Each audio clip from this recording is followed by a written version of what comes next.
Chris recently joined me to talk about his life and the wife and 2 young children who inspired him to live when he was ready to die. It's chronicled in a memoir titled Basketball Junkie. My conversation with Chris began with a pivotal day in his life. Now, Chris, take me back to June '08. That was a very special kind of event happened that day. It was. It was the day that I started to really look at myself and turn my life around. I had met a drug dealer in Fall River and spent $30 and put it into my arm and overdosed. And by the grace of God, someone saw the accident, and I didn't hurt anybody. I crashed into a fence, and paramedics brought me back to life and brought me to the hospital. And back then it was the worst day, and I can look back today as it's one of the best days. Yeah. I was talking to Steven Tyler the other day, and he said, he goes, some of my friends were lucky enough to hit a bottom. Yeah. The ones that aren't lucky to hit the bottom either keep going or die.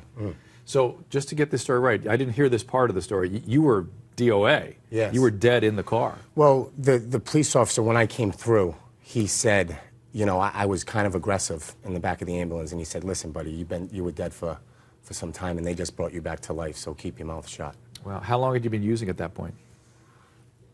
Probably around 12 years. 12 years? Yeah. So since you were a kid? Yeah. I got sober when I was 32, but I jumped into heavy drugs, meaning cocaine and OxyContin, in college.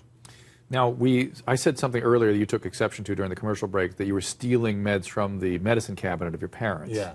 Which, by the way, is a really common practice these days. But that's not something you did. I didn't. No, not my parents. Somebody else's parents? Not my parents, but as kids, we were very naive, and didn't realize the pain beyond that painkillers could cause. And to take a couple of Vicodins and a couple of Percocets, that was acceptable.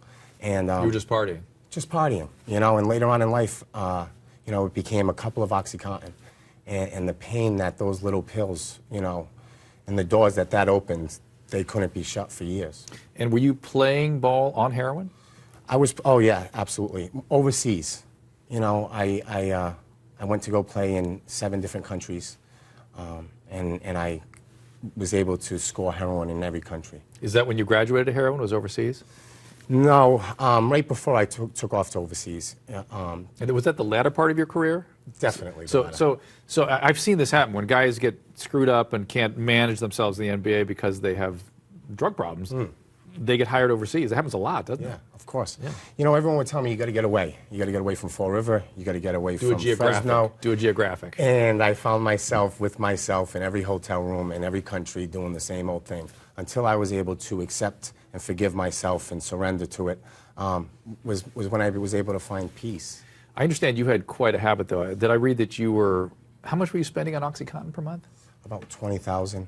$20,000 just on the OxyContin? Yeah, just on OxyContin. And then how much heroin per day? Oh, Dr. Drew, whatever money could buy and whatever my body could take at times. Obviously I ran out.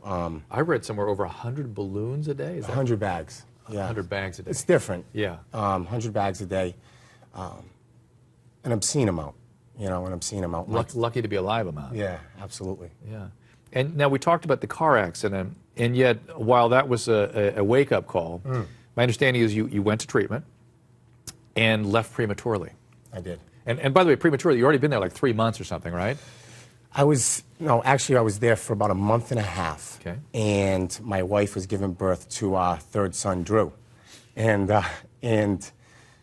against the advice of the medical staff there, they asked me to just go for a couple hours. And I didn't take their suggestion. I went home and I was drinking within hours. And I went back to that treatment facility under the influence.